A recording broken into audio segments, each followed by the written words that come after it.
परस्पर संमतीने घटस्फोट म्हणजे काय?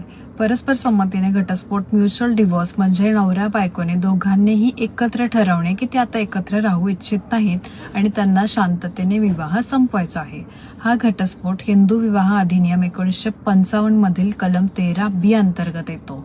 यासाठी लागणाऱ्या कायदेशीर तरतुदी काय आहेत? तर कलम 13B अंतर्गत परस्पर संमतीने घटस्फोट आहे.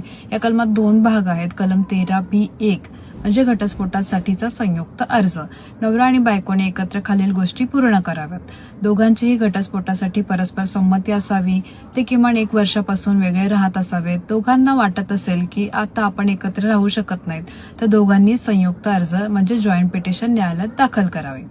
कलम 13B2 अंतर्गत दुसरी सुनावणी आणि घटस्फोटाचा हुकूम असतो. स्टेप बाय स्टेप आपण बघूया की संयुक्त अर्ज दाखल करणे. दोघे मिळून कुटुंब न्यायालयात अर्ज दाखल करतात.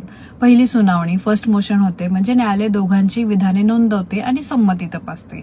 6 महिन्यांचा कूलिंग ऑफ पिरियड असतो जो पुनर्विचारासाठी दिला जातो आणि गरज असल्यास माफही होऊ शकतो. दुसरी सुनावणी सेकंड मोशनमध्ये दोघे पुन्हा न्यायालयात येऊन घटस्फोटाची संमती कायम असल्याचे सांगतात. अंतिम हुकूम फायनल डिक्री म्हणजे न्यायालय समाधान झाल्यास घटस्फोट मंजूर करते.